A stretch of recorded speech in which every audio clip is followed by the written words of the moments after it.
Audiolivro. Título: O Astro Intruso e o Novo Ciclo Evolutivo da Terra. Ditado pelo Espírito Ramatiz. Psicografado por Urtan de Shida. Julho de 2004. Parte 31. Pergunta: posso aproveitar a oportunidade e questionar sobre o que aconteceu na verdade quando o parlamento alemão, Reichstag, foi incendiado em 1933? Existe enorme mistério de como um único homem poderia ter feito aquilo. Ramatiz: porque ele não fez sozinho. Alguns homens das tropas de assalto invadiram o prédio à noite e colocaram combustível em vários pontos ateando fogo, em incêndios quase simultâneos, o que não poderia ter sido feito por apenas um homem. O holandês Marinus van der Lubbe esteve realmente no prédio do parlamento na noite do incêndio, porém foi acusado isoladamente por conveniência, admitindo a culpa sob tortura. Inicialmente foi-lhe prometido ser deportado se admitisse o crime. Ao invés disso, foi executado e posta em prática a conspiração legalizada que perseguiu os partidos políticos adversários, culpando-os os comunistas, e sendo implantada a ditadura. Inúmeras mentiras similares assombram a história da Terra e passam a serem vistas como verdades. Capítulo 5: A Terra Atual. Pergunta: grandes cataclismos e pequenos cataclismos. Um dos karmas da Terra é conviver com eles. Ramatiz: os pequenos cataclismos, que se apresentam nos desmoronamentos localizados, erupções vulcânicas, enchentes regionais, incêndios florestais, entre outros, são meios da humanidade recordar de que ela está vivendo em um mundo de provas. Eles fornecem, momentaneamente, uma fotografia do que foi o passado, o último apocalipse, assim como será o próximo. Entretanto, poucos homens sentem o que isso representa. A maioria tenta ignorar os fatos, descartando-os por não estar vivenciando-os de perto, e, quando muito, sendo solidários à distância com as vítimas. Outros tentam fechar seus olhos, porque já passaram por cataclismos que estão registrados no subconsciente, situação inconveniente que os amedronta. Porém, o principal não ocorre, que é a meditação sobre uma vida de provações e os significados destas. Pergunta: então, isso que os homens denominam de atos de Deus, o descontrole da natureza, são, na prática, provações que os alertam para o pior? Ramatiz: o que os homens denominam de atos de Deus, na realidade, são atos das imperfeições humanas, plasmados sobre o equilíbrio divino que lhes foi concedido pela natureza.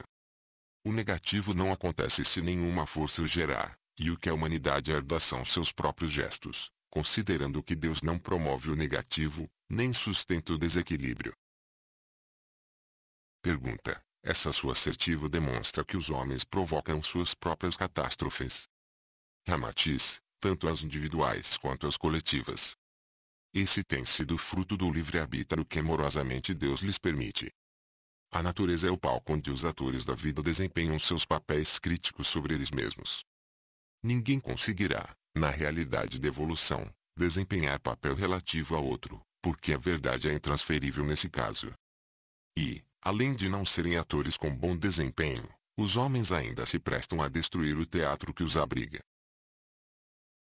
Pergunta: o forte ciclone ocorrido em março de 2004 no sul do Brasil, o qual foi classificado por alguns de furacão do tipo I, pode ser entendido como uma prévia anunciadora dos efeitos do astro intruso.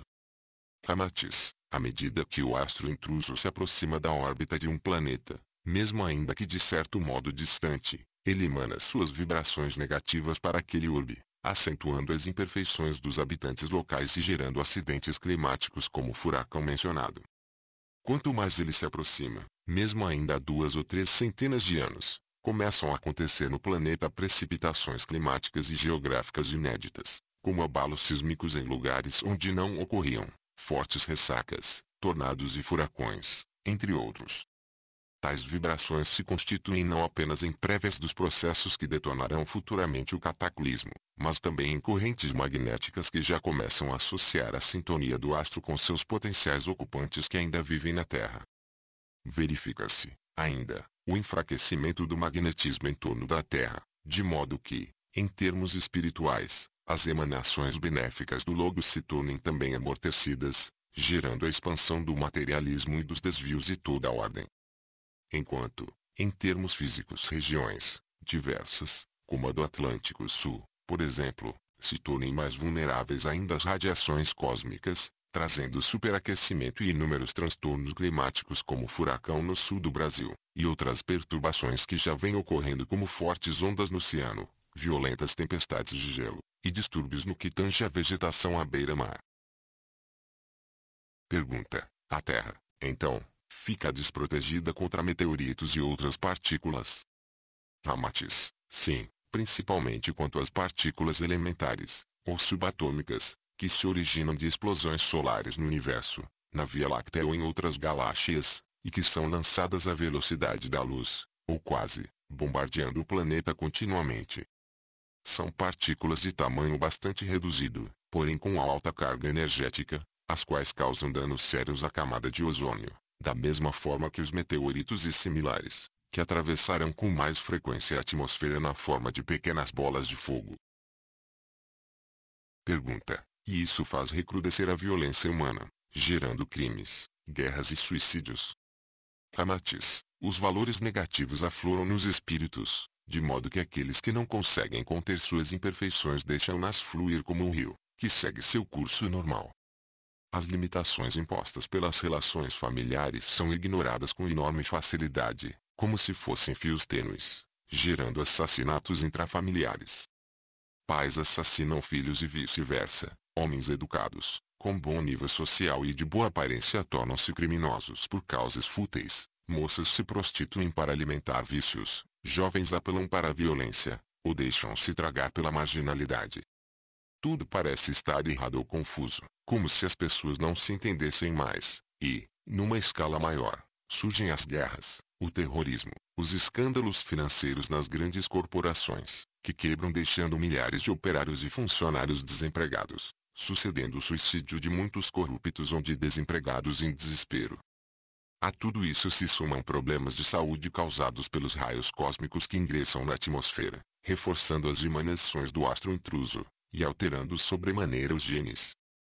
São provocadas mutações que trazem doenças celulares e ósseas de modo geral. Também atacando o hipotálamo e o sistema nervoso no contexto dos neurohormônios, o que causa doenças como pânico e depressão, entre outras mais graves. Pergunta: em livro de sua autoria, existe um texto profético? Considerando ter sido o livro publicado em 1956, parece bastante atual. Resumidamente, o texto diz que no Apocalipse, os agentes nefastos da política, das ciências e da religião se apresentarão sob a alegoria de três espíritos semelhantes às rãs, tendo em vista que esses homens abomináveis se parecem com os répteis asquerosos do charco, e que, devido à pele escorregadia que lhes dá proteção desonesta, escorregam e escapam das mãos da justiça. Ramatiz: nada mais a acrescentar. Os fatos atuais demonstram o que ocorre, pois todos os dias as manchetes dos jornais e das revistas mencionam a palavra corrupção. Os homens de bem não aguentam mais ouvir sobre tanta deturpação moral associada a tamanha impunidade. As leis existentes são fabricadas para atender aos intermináveis recursos, ou aos decursos de prazo que só servem para proteger os criminosos, fazendo da marginalidade uma profissão rendosa, e da injustiça o resultado da justiça. E os que podem mudar essas leis agem priorizando itens absurdos, postergando o desenho de uma justiça mais rápida e eficiente. Todos, sem exceção, criminosos e seus cúmplices passivos, terão que prestar contas à justiça divina, e essa eles não podem corromper. Pergunta: a corrupção elevou-se em níveis preocupantes. Ramatiz: quando falo de corrupção não estou me referindo apenas àqueles que desviaram grandes somas dos cofres públicos, ou que receberam propinas ligadas às obras governamentais contratadas em licitações forjadas, mas também aos que, nos sistemas jurídicos empresariais, se prestam a tornar reféns aqueles que deles precisam. São homens que, para realizar seus trabalhos, só o fazem mediante comissões extras e presentes, recebidos na calada da noite. Caso contrário, tornam-se impassíveis perante seus deveres, prejudicando muitos que acabam por ser vítimas dessa omissão maldosa. É a venda de favores ilícitos, seja no âmbito privado ou no governamental, que leva firmas à falência, homens de bem ao desespero por ver suas firmas ruindo perante concorrências desleais, funcionários ao desemprego e famílias dos corruptos a viver sob o signo das reparações morais e monetárias, bem como da humilhação. Continua na parte 32.